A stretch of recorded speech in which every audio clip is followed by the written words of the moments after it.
How's it going, guys? This is Mr. Ng going over your quiz number Math 5, quiz number 7 corrections.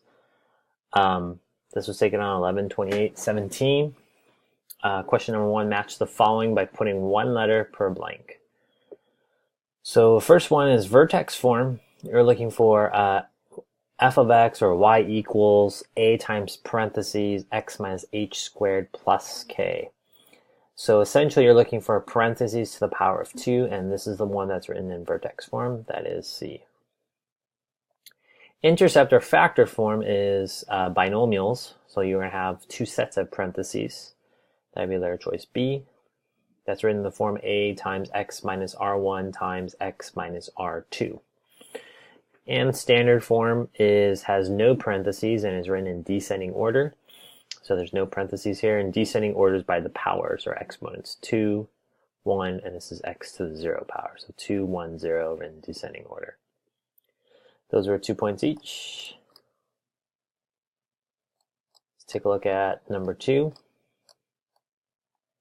Match the following by putting one letter underneath the graph. One equation will not be used. 2 points per blank.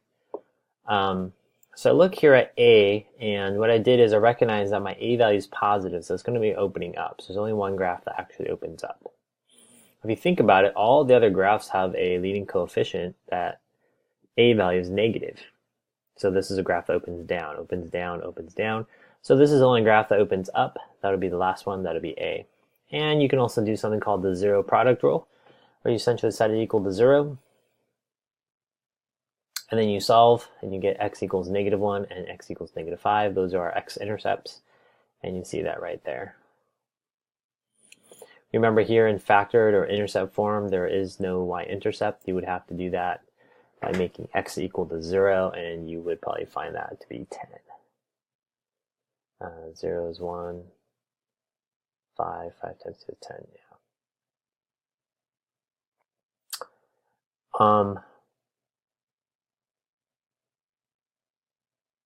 This one right here, again, these problems came from your packet. You'll recognize that this one has no parentheses, so it's written in standard form. So you can't obviously see any of these about standard forms, but each of the equations tell you something, so it's pointing down. And if you make x equals 0, 0 squared is 0, 0 times -5 is 0, minus 0 is 0, 0 plus 21 is 21, so 0, 21 is your y-intercept. So I'm looking for a graph that crosses a positive 21, that would be this graph right here. So opening down, and a y-intercept of 21. Remember, the C value in standard form, this is the only one that actually tells you the y-intercept. So that's why you want to pay attention to the different types of forms. That would be H. And this problem here, opening down, this one says x minus a -4, so your H value is a -4, and your K value out here is a -2. So I recognize this is vertex form with one set of parentheses in the power of 2. Therefore, your vertex is -4, -2, and if it's opening down, that means that vertex, left 4 down 2, is going to be your maximum. So the vertex form tells us the minimum or maximum very quickly. Now the reason why this one is incorrect, remember if you wrote that, remember in the plus sign you can write that as minus a -2. So here they're saying that your vertex would be -2, -4. So that would be left 2 down 4. So they're saying that point would be right there, and that's why that one's incorrect. Here's some student work on that question. I noticed that the student didn't really do any annotation or writing up on top of these equations. This one's a little bit helpful, even though they didn't get these all of them correct. At least to recognize which form they have, and at least the form kind of tells you some information. For example, here the student's figuring out that the r1 plus r2, so -1, -5 is -6 divided by 2. That means your axis of symmetry for the factored form, which is going to be -3. And there it is. So at least this kind of gives you some information. This one was pretty difficult for students. Analyze each graph. We've done this in our packets, directly from our packets. Then circle the function which could model the graph. And then describe the reasoning you use to either eliminate it or choose it. So you're going to have to basically explain each one of these, why you're going to pick it and matches this or it does not. So in my graph, I noticed a couple of things, that it opens down, and my x-intercepts are both going to be negative. So for this one, it says f of 4, my fourth function here, I noticed a couple of things. Number one, it can't be this one because this graph, actually, if I graphed it, it has a positive a value, so it opens up. Now this right here is your y-intercept. Remember, we put in 0, you get a y-intercept value of negative 8.9. So this one, you could have this part of the graph because this right here graph keeps going down. It's eventually going to hit the y-intercept, y-axis, and have y-intercept. It could possibly have it at negative 8.9. Question number 2. So this was 2 points, so I wanted both of these to be able to get your 2 points. This next graph, f of 7, so this function 7, the 7th function here, it has a negative value, negative a value, so you could say concave down would have been acceptable. So this one opens down, so this one also opens down. The common mistake I overheard students is just saying positive and negative. I don't understand what positive and negative means. There's lots of positive and negatives all over this equation, but they tell you different things. And so if you were not specific, you just wrote the word negative or positive, you got it marked incorrect, which I'll show you some student work in a second. Now, if you recognize this is in factored form, so notice how it doesn't say analyze each graph and tell me what type of form it is, but each of the forms tells you information. So let's just say you wrote down the word factor intercept form, you didn't get any points because you're trying to use it to either one. Tell me some information about how this can match. Well, if you set this equal to 0 and you solve, you get x equals negative 2. So that means you have a x-intercept that's on the negative side of the origin, left side. But this one gives you a positive 3, and this one clearly shows a negative. So the reason why you can't choose this graph is, although yes, it does open down like ours, notice that my graph here has this x-intercept is okay, but this one is not. The third one, f of 8, f of our 8th function here, it opens down. So yes, we can accept this one because it opens down. And then if I change the plus sign, remember the form that has a minus sign, x minus negative 6. So there, then my vertex is going to be negative 6, positive 3. So if I graphed mine, left 6, up 3. And inaccurate graph, I shouldn't have drawn it going this way. But that does match that, right? If you go left 6, up 3, and it opens down, then you can match this. Okay, so I would circle that one. So you didn't really get any points for the circling. It was more of your explanations. I give you 1 point if you graphed it correctly, meaning you recognize the negative and you just open down. Remember, graphing, opening up or down is also a fancy word. They have this word called concavity. And that one was worth, let's see, 20 points. Let's show you some student work. So that side was worth 20 points. Student didn't show any work here, give them a 0. The student tried to expand it, try to get information. Didn't tell. This person wrote a lot of things. They at least knew that it was vertex form. That was good. But even in all that information, they couldn't even give us the vertex. Let's see what they try to do. They transform it to standard form.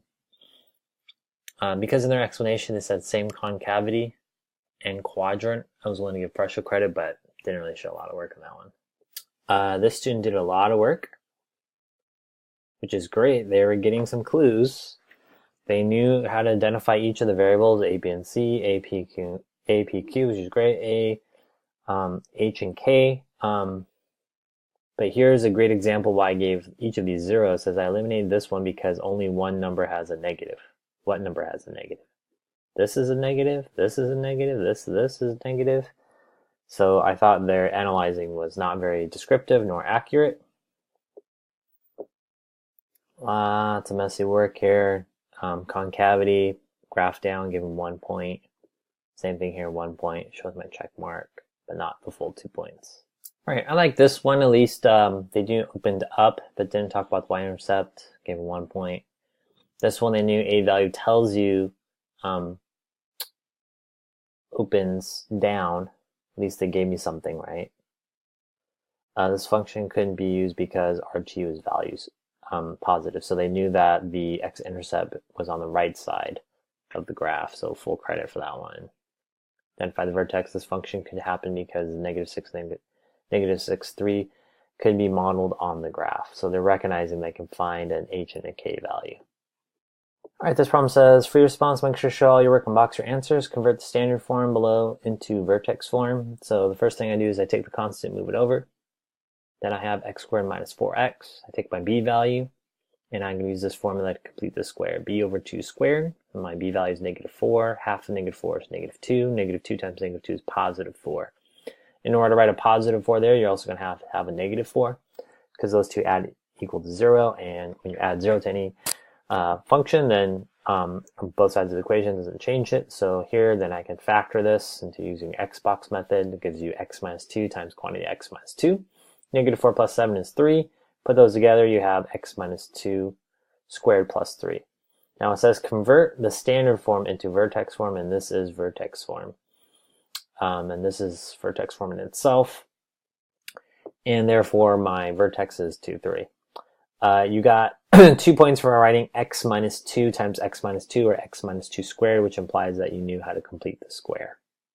Some student work here, completing the square equation or formula, perfect, they knew it, and gave you some partial credit there. Wanted to show you this one. This was a common mistake. Although this is in standard form, this helps you find the axis of symmetry, which would be the incorrect formula. So this is the most misused formula for completing the square.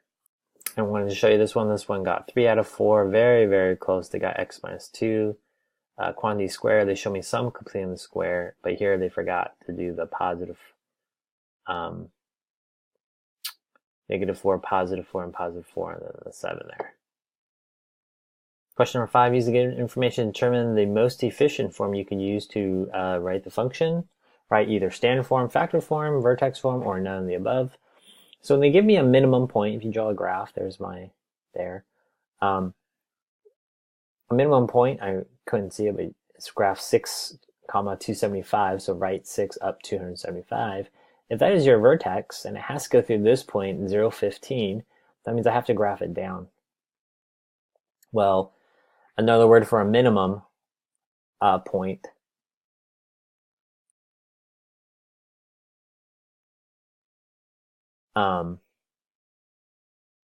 guess that should be marked wrong, because that should be like a maximum point. Right, 6, 0, 15, 675. I'll take a look at that one, but the answer is supposed to be vertex form because you have both the vertex and an ordered pair. 5b says if I was given these 3, 0, 12, 0, if you kind of graphed it, those are your x-intercepts and another point, then you're basically given factored form. I wanted to show you this one. The student here got full credit, but I want to show you what a method they're using. They're actually graphing it. They're giving themselves a visual to actually compare. Question number 6, write an equation for the parabola in standard form. Standard form. Well, if you look at this problem, they give you this order pair 0, 6, but it's right there, which is in y-intercept, and it doesn't look to be the highest point because up here is a little bit higher. So this is not the vertex. That was a common mistake. It's just an order pair, x, y. They also give you the x-intercepts there, -2 and +3. So here we want to use my formula. I'm going to show you that p is -2 and q is +3. So here is your factored form or intercept form. And instead of using R1s and R2s, you can also use Q and R. Now, remember, in the formula it has this minus sign, and therefore your p-value or Q value or R1 value is -2, which is opposite is +2. And over here, your R value is a 3, so you just put a 3 there. So I know you think it's a -3, but it's not. Remember, that has to be there. And if you put in the other order pair, x is 0, and then y is 6, what you're doing there is you're solving for the a value. So 0 plus 2 is 2, 0 minus 3 is -3. And then here I have, since they're all next to each other, there's no plus or minus, so it's all multiplication. So this is -6. And this is not a minus 6, this is a times -6 or -6 times a. And so we divide both sides by -6, you get a equals -1. All right, so once you solve for the a value, You're going to plug it back in. You're going to use your two x-intercepts. So our value of -2 becomes +2, so I have x plus 2, and then over here we have -3. So again, this -3 does not match. If you want to think about it, they're kind of like opposites. So this is x equals -3. I'm sorry, x equals a +3. And if x equals a +3, when you put it into this expression, it will be x minus 3. So those are opposites. Well, this is factored form, and I want standard form. So to get standard form, you just have to use FOIL. You can use your box method there. That gives you x squared. The outside is -3x. Inside is +2x, which gives you a -x, and you multiply those to get -6. And then I have to distribute that -1, so the opposite of each of those. That'll give you y equals -x squared plus x plus 6 as your standard form and as equation for this one. Remember, you don't substitute them. You have to leave the x's and y's there because it basically means you can pick any point on this parabola to be a solution. If you got a equals -1, I gave you 2 points. If you just got these binomials, knowing that they were the opposites, I also gave you 2 points. Let's look at some student work. Not sure how the student got a value of 1, but I give them partial credit because their binomials were correct. So that's got 2 out of 4. The student did a good job solving for the a value. And I gave it 3 out of 4 because they had the -1 here. They just had to distribute that, and that should have been a leading coefficient of a negative, which I don't see right there. Now, this student did a very good job of at least helping them get in the right direction. They knew that these were R values, so they had factor form. It's really good. The student also put in that R1, or you can switch those, is okay. They have the 3 there. Look at that. Really good. And they also knew to put the x value to be 0. They just had to put the y value, which is f of x6. And then you're solving for the a value. Once you get your a value, they knew that standard form there, look at that, has no parentheses. So at least the student knew kind of a direction they were going. They just couldn't completely do that. In this problem, I did not give you any partial credit for writing the factored form or intercept form, but I want to show you how this would have helped the student, because if they knew that, could have given them, they should have recognized that your binomial here should be x minus 3, or if you put in a 0 for x, it would have been -3. And the last problem, number 6, simplify and make sure to box your answer. So I have parentheses 2x minus 3, parentheses x plus 5. So if there's no plus or minus there, it tells you you're going to have to multiply. The most common mistake is just to multiply the first terms and then the last term. So a lot of students may have gone 2x squared minus 15. That's incorrect. You can use either the FOIL method, or I'm showing you the area model method, 2x minus 3, x plus 5. You're going to multiply, then add. 2x times x gives you 2x squared, x times -3 gives you -3x, 2x times 5 gives you 10x, and 5 times -3 gives you -15. And then you're going to combine like terms, so I have 2x squared. I just wrote all these 4 terms out here. If you did FOIL, you get the same way. And then you add those two, 10x minus 3x gives you 7x. So if you go backwards to what we did earlier this year when we did the factoring test, you're basically taking this trinomial and you can factor using the x box, and actually it looks just like that going backwards. If you got 2 of these terms correct, I gave you 3 points. So if you got one wrong, usually the common mistake was the middle term. That side was out of 16 points. Let's look at some student work. All right, so this student used the box. Everything's correct. They even circled. They knew these were like terms, but didn't show that right there. I'm not sure why. Here's an example of a student who had to set up using the box, but what they put inside was incorrect. Right here. 1 plus 2 is 3. They didn't realize this should have been multiplying. Not sure what student was doing there. Wanted to show you this work because it shows you the student actually used FOIL, because I don't see a box, which is totally fine. And if you don't have that and you have this without cheating, you would still get full credit. So this quiz was 12 points. So this was 16 points on this side. And then the other side was 20. So this was out of 36. Good luck on your next quiz or test.